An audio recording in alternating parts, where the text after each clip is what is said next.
Hello, future biologists. Welcome to an exciting journey into the microscopic world of cells.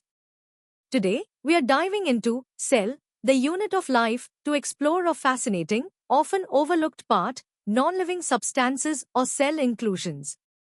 These are the hidden treasures within our cells that play crucial roles, even though they aren't alive.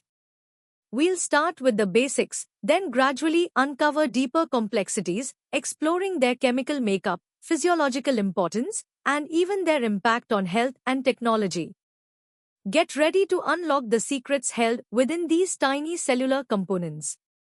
Let's begin our exploration at the easy level, understanding the fundamental concepts of these non-living wonders inside our cells.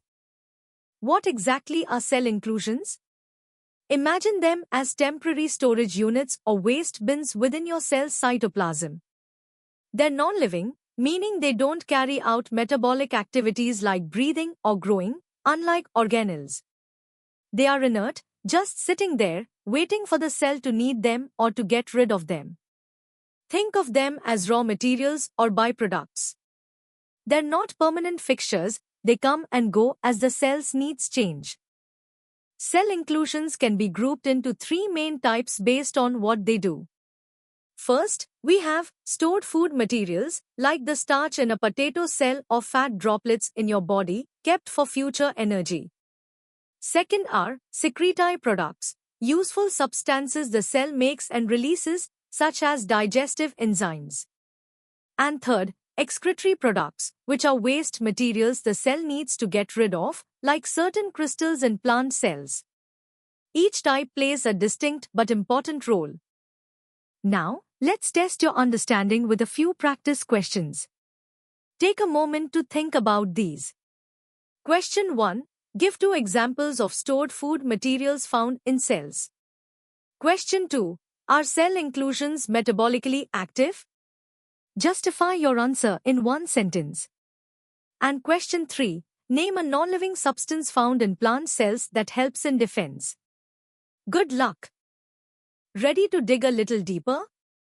Our medium-level content will now expand on these fascinating cell inclusions, adding more detail and understanding. At the medium level, we emphasize that cell inclusions are incredibly diverse. They are not enclosed by their own membranes, setting them apart from true organelles. Their appearance and disappearance are directly linked to the cell's metabolic state. For instance, a cell actively storing energy will have more fat droplets or starch grains. These inclusions are crucial for a cell's overall function, even if they aren't active themselves. Let's delve into stored food materials. Starch, a complex carbohydrate, is the energy backbone for plants, forming distinct grains. Animals and fungi store energy as glycogen, another polysaccharide, found in smaller granules, especially in the liver and muscles. Lipids, or fats, are highly concentrated energy stores, appearing as droplets. These diverse forms allow different organisms to store energy efficiently based on their specific needs and metabolic pathways. Secretory products are substances a cell produces for specific purposes, often to be released outside. Think of enzymes, which speed up reactions, or hormones, which act as chemical messengers. In plants, nectar is a secretory product that attracts pollinators. Excretory products, on the other hand, are cellular waste. In plants, this can include calcium oxalate crystals, which might deter herbivores, or tannins, which are bitter compounds also used for defense. These inclusions highlight the cell's ability to manage resources and waste. Time for some medium-level practice questions. Question 1. Differentiate between starch and glycogen based on their occurrence and storage location. Question 2. Explain why fat droplets are considered an efficient energy storage form. Question 3. Give an example of a secretory product and an excretory product found in plant cells. Question 4. How do cell inclusions differ from cell organelles in terms of their metabolic activity? And question 5. Describe the general nature of cell inclusions regarding their membrane-bound status and permanence. Take your time to formulate your answers. Now, let's challenge ourselves with the hard level, exploring the intricate details and deeper implications of cell inclusions. At this level, we appreciate the precise chemical nature of inclusions. Starch, for example, is a polymer of glucose consisting of amylose and amylopectin, synthesized during photosynthesis. Glycogen is a highly branched glucose polymer. Lipids are predominantly triglycerides. Even protein storage bodies, like allurone grains in seeds, have complex protein compositions. The formation of these inclusions is tied to specific metabolic pathways, reflecting the cell's sophisticated biochemistry. Their presence is a testament to the cell's dynamic management of resources and byproducts. The physiological significance of inclusions is profound. Stored food provides vital energy reserves, crucial for survival during scarcity or intense activity. Secretory products are essential for communication, defense, and enzymatic processes both within and outside the cell. Even excretory products, while technically waste, can serve protective roles. For instance, calcium oxalate crystals in plants may deter herbivores, while tannins act as antifeedants. These roles underscore how seemingly inert substances contribute significantly to an organism's survival and function. It's crucial to distinguish inclusions from organelles. Organelles are living, metabolically active, membrane-bound structures with specific, permanent functions, like mitochondria generating energy or chloroplasts performing photosynthesis. Inclusions, however, are non-living, metabolically inert, generally lack their own membrane, and are temporary. Their presence fluctuates based on cellular needs. This fundamental difference highlights how cells integrate both active machinery and passive storage waste management systems to maintain life. Here are your hard-level practice questions. Question 1. Compare the chemical composition and branching patterns of starch and glycogen. Question 2. Explain how allurone grains differ from starch grains in terms of their chemical nature and function. Question 3. Discuss the physiological importance of stored lipid droplets in both plant seeds and animal adipose tissue. Question 4. Why are cell inclusions considered non-living while organelles are living components of a cell? Question 5. Describe the process by which calcium oxalate crystals might form within a plant cell and state their potential roles. Question 6. How do secretory products like enzymes and hormones contribute to the overall function of an organism? And question 7. Provide an example of a plant cell inclusion that serves a defensive role and explain its mechanism. Good luck! Welcome to the hardest level, where we'll delve into the cutting-edge science and competitive insights surrounding cell inclusions. Prepare to connect these structures to complex biological processes and real-world applications. At this advanced stage, we recognize the chemical heterogeneity of cell inclusions.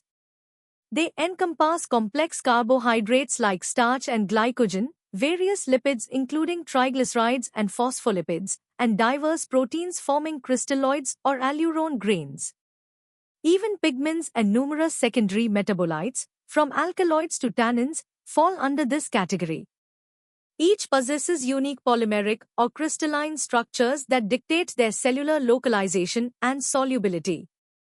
Understanding this chemical diversity is key to grasping their varied biological roles and how they contribute to cellular identity and function across different organisms. The formation of inclusions is a masterclass in metabolic engineering. Starch synthesis, for instance, involves intricate glucose polymerization via enzymes like ADP-glucose pyrophosphorylase and starch syntheses. Glycogen synthesis, or glycogenesis, utilizes UDP-glucose and glycogen synthase. Lipid droplets are assembled through endoplasmic reticulum enzymes, particularly diacylglycerol acyltransferase, which esterifies fatty acids and glycerol. Protein storage bodies are processed and aggregated within the air and Golgi, often maturing within vacuoles. These pathways are not isolated but are tightly integrated with the cell's energy status and nutrient availability, showcasing remarkable cellular efficiency and regulation. While non-living, inclusions are far from static. Their ultrastructure, observable via electron microscopy, reveals fascinating details. Starch grains with their concentric layers, glycogen granules often associated with enzymes for synthesis and breakdown, and amorphous lipid droplets.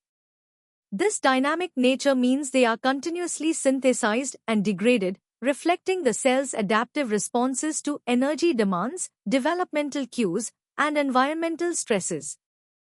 Beyond simple storage, inclusions serve critical adaptive roles. In desert plants, mucilage aids water retention. In carnivorous plants, digestive enzymes are secretory inclusions.